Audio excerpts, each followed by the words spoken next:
Welcome back, viewers. We are back here at the Castle of Ikana. Now then, we got a couple new enemies to talk about here. The Re-Dead. These guys, as long as you've got the Gibdo mask on, will be dancing. If you take it off, they won't be dancing. Put it on, take it off. Put it on, take it off. You know, the old bit. The Re-Deads in here, this room in particular, just spin attack them a bunch of times and you will make them drop a lot of money.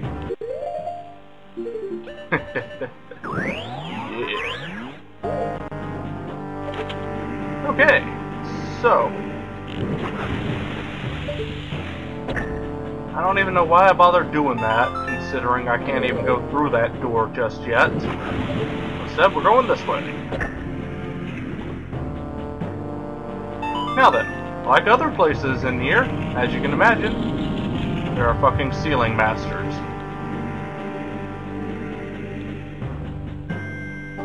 Somewhere. Alright, so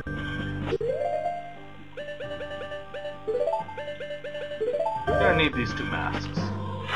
I tend to like to run all the way to the other side before going to go up to that treasure chest. If you hit that switch, if you hit the switches on each side, it will immediately drop the platform.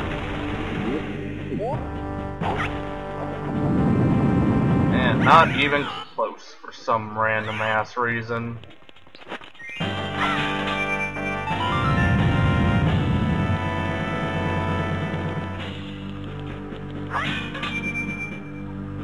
Oh, back. Okay, here we go. Let's try this again. Yeah, that's kind of what happens if you get caught by the thingamajig of jiggy-ma-things. There we go. And then, of course, we step on that and success. Don't jump down, viewers. If you jump down, you will actually immediately get... You cannot touch the top of it, so it'll port you back to the room, to the entrance of the room. Now this one, it can be kind of difficult. First things first, we want to go on and hit that, so that way we got a clear jump. Now then, this switch is notorious for being a pain. Because we can go on down, but as you can see, there's no switch, there's no way of getting back from over here. And I don't remember how you're supposed to legitimately do this. I suspect you need to jump over to there, then over to there. But I'm just going to do it how everybody else does it. Just bunny hood, and there you go.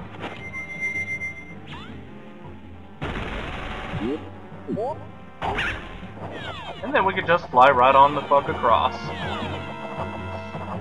Success, baby. You missed, bitch.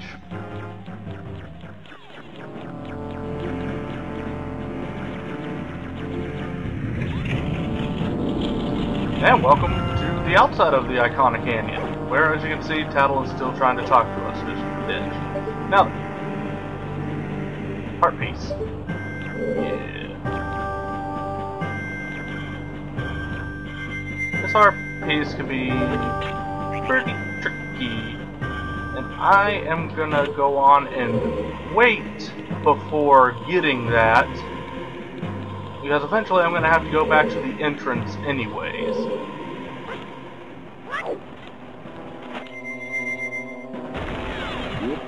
Nope. Anyways, yeah, like I was saying, eventually I'm gonna have to go back to the entrance anyways, so I'm just gonna wait to get that.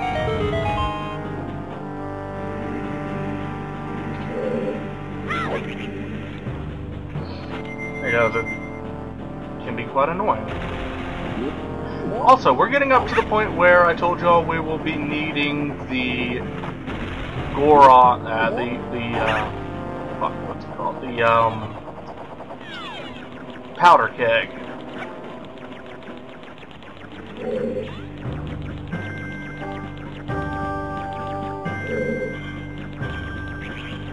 Oh, right. Stepping on that switch moved that to where now there is light shining into the room that I went, oh wait, you can't do anything there quite yet. I would try and... come on. There we go. See, there's a hole. Now we can do shit there. So now is when I'm going over here to get the heart piece. Fine, I'll just be back for it after completing this area.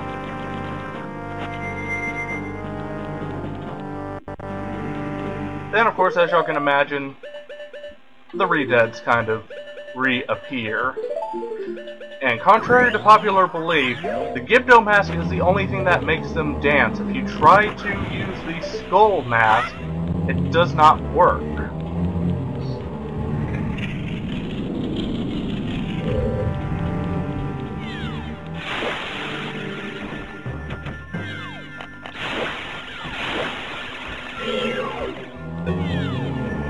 Well, that sort of worked. There we go. These guys are these guys are also pretty good for money. Cause, yeah. Something else of note, viewers. Re-deads, like everything else in here, is very allergic to light. You can one-shot re-deads with the light. And welcome to yet another one of this boss.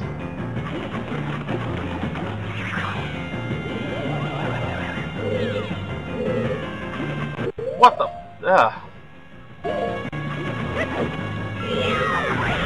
Oh, come on, game.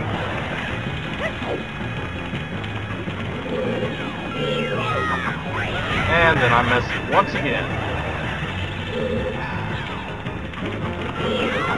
Didn't miss that time, motherfucker. Yeah, that's what happens if you are too close before he fully appears.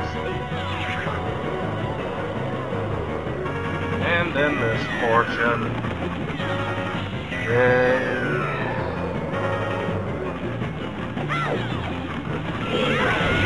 Ah, fuck you too.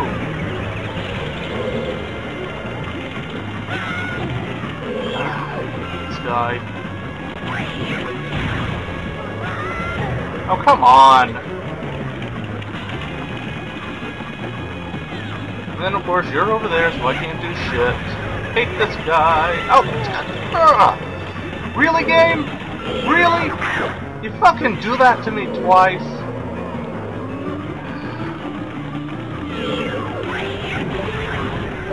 Ah, and then I just run right into it.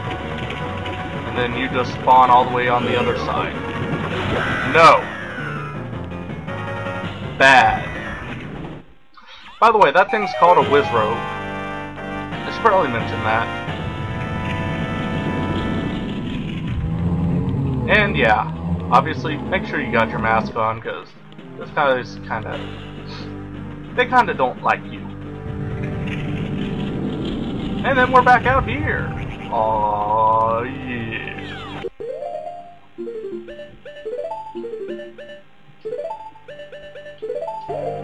There we go. Drop it, drop it, drop it, thank you.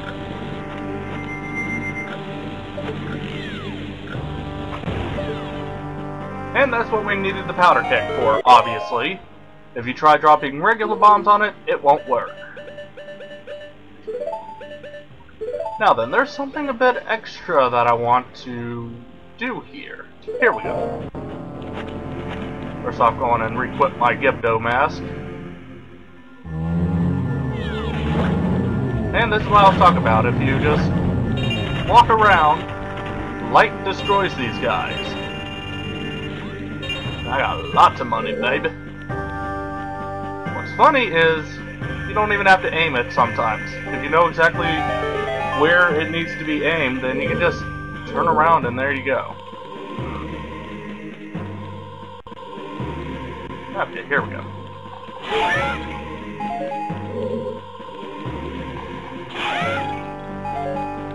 That'll have to do. Alright, so we're gonna definitely need fire arrows.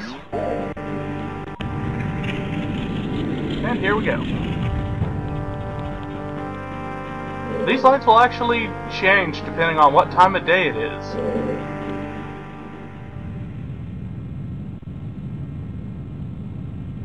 Oh, insolent one.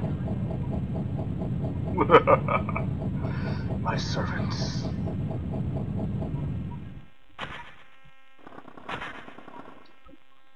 However,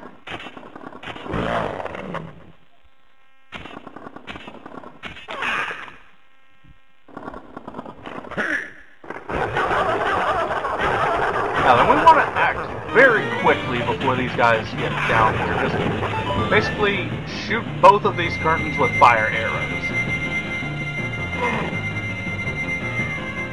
You'll get a very easy first shot with the fire arrow, then all you gotta do is just run into here, and those guys will just stand around for a bit. Because these guys, as y'all imagine, don't like the light. So, that's a quick and easy way of getting rid of the curtains at the beginning of the fight. Alright, so let's put on the captain's hat.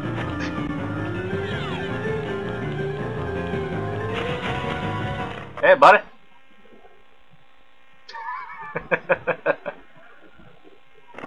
It's Gita! It's Captain Gita! Wait a minute. But you're so tiny. Nearly fooled me. Oh, I love that guy. Alright, so yeah, that was an Easter egg. One of the Easter eggs that you can encounter here. Second of the Easter eggs. Put on the Berman mask and hold the march button.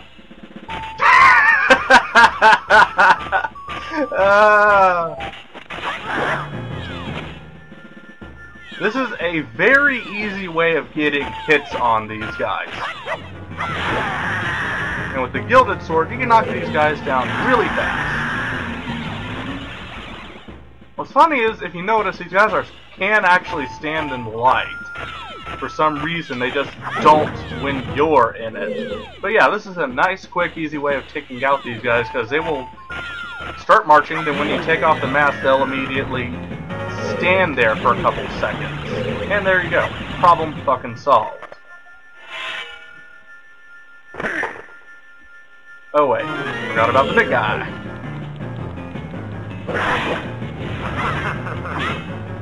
This guy, I just find myself just constantly stabbing forwards.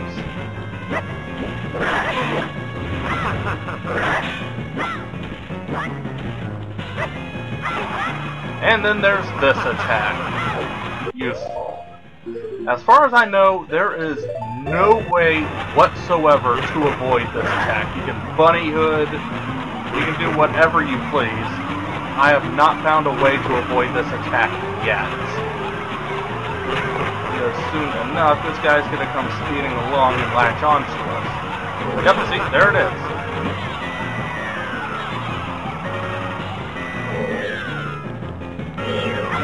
However, yeah. The Gilded Sword, just a few hits and he's dead.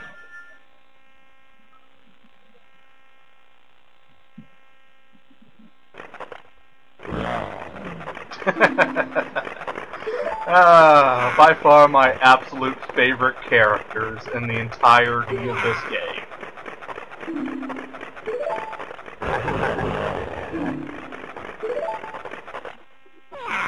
Feeble. Shut up already. That's it.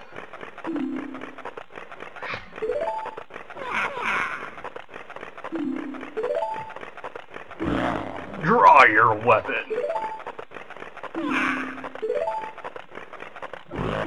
I'm telling you to draw your sword.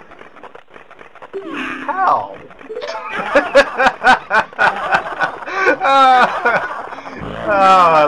these guys.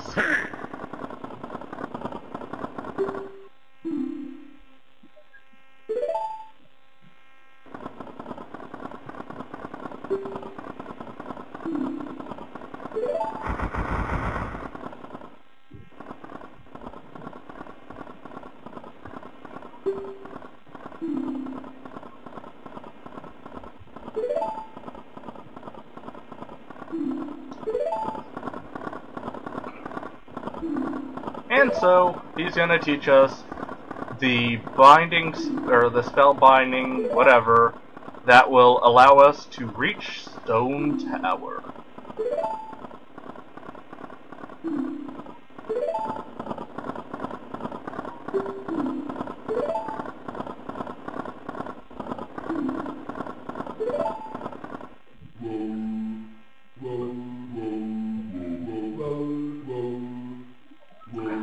And this, viewers, is going to be the creepiest thing you'll ever see in this game.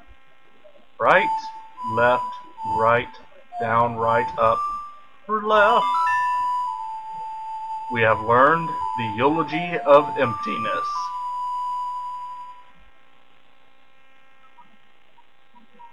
And by playing the eulogy of emptiness, it creates a statue of us. Sorta. Ben!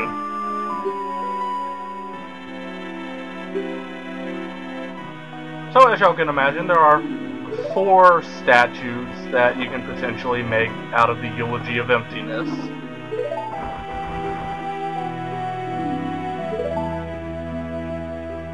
And I may as well go on and show them all off. I'll do them by size.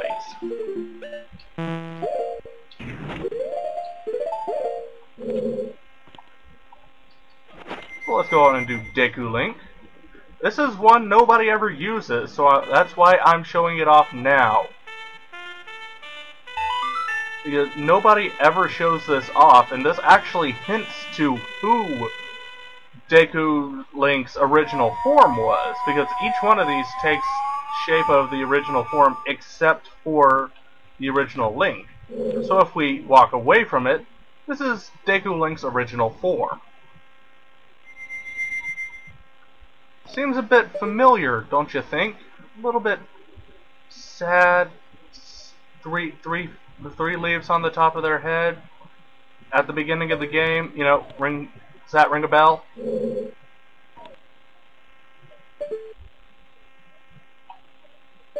we go, that should do. There we go. So now, Eulogy of Emptiness for the Zora. Obviously, we can cast this up to 4 times before the previous statue will be replaced. Let's get off of that. Where we see Miku, the original form of this Zora, holding his signature item, the Bonefish guitar. Yes, it's like I was explaining just a couple seconds ago. The Eulogy of Emptiness takes each one of these forms and reverts them back to their original state, except for Human Link, or Hylian Link. So, as it would stand to reason, the Goron's form would revert back to Darmani, or Darunia. Also, no one ever points out the tattoos on Goron Link's arms. Don't know why he has them, but there we go, viewers. The 4 eulogies of emptiness. Now we'll go on and see y'all fairly soon when I go for that heart piece. Actually, you know what? I may as well just go on and leave that in. Just gotta equip the bunny hood and this. Alright. But yeah, nobody ever points out the Deku Link's Eulogy of Emptiness side. Just okay, what sense does this make? If they die when in the light, how are they not dead now? That's something I want to know.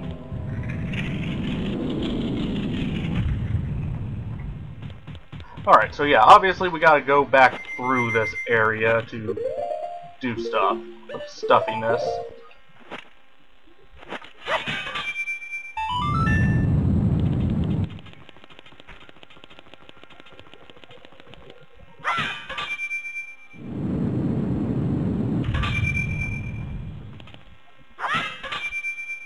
Now,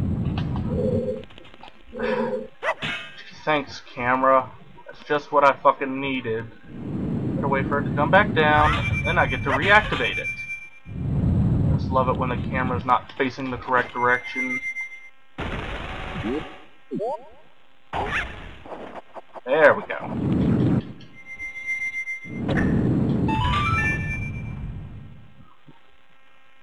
Now, the main reason why I'm leaving this in is just because it's not all that far away.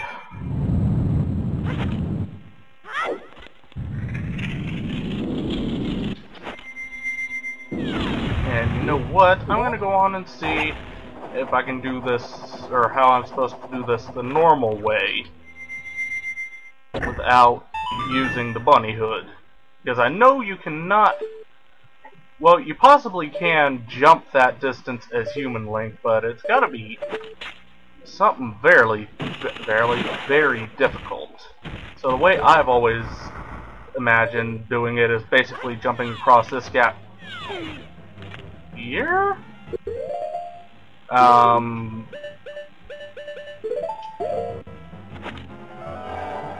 Okay, I was about to be confused as shit.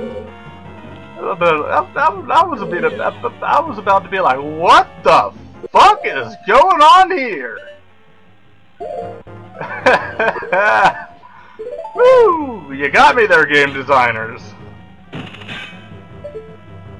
And of course, that's not going to do the trick, so I'm going to have to go bow and arrow. There. And then, of course, we just got this last jump here. So, that's how you're supposed to get over it normally. Everybody else just goes over it like I showed y'all earlier in the episode, where you just plop on that bunny hood. So let's get our tightly toned asses out here. And not accidentally walk off the edge a second time.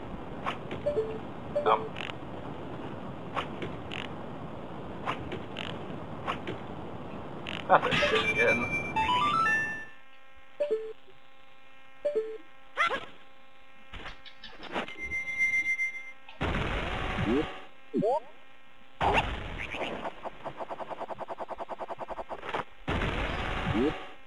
Now, there's a big reason why I love the final dungeon in the game, the final actual dungeon in the game, Stone Tower Temple. There's a reason why I absolutely adore that one, and it's because of what it does. It implements new ideas along with reworking the old ideas of each dungeon. You pretty much have to use every item in that dungeon, and I absolutely fucking love that. Okay, so I will, of course, be saving the walk up to Stone Tower next episode. However, I wanted to come over here and show that now we have every song in the game. And missing a single mask, and 2 heart pieces from getting another heart container. And 1 mask, which we get in the next dungeon, along with another one which we get for other stuff. And 1 arrow type. We're still missing a few things, but don't worry, we'll get that stuff. Because this one is the bomb shoe that I don't use. I'll be buying one before going to the final area in the game. This one we get for finding all 15 fairies in the game. Or all 15 fairies in Stone Tower. And this one is an item in Stone Tower Temple. Stone Tower Temple. This mask is also an item in Stone Tower Temple. And of course, all the map is cleared out. And I do believe I'm only missing a single... Yep, only missing a single face in the Bomber's Notebook. So viewers, with that, I'll go on and see y'all next time. I'm just gonna temp save up here. That way I can just head straight on over to Stone Tower Temple for that brief recording. Because unlike the other ones, it's actually kind of complicated to get up to that dungeon. So we'll see y'all next time.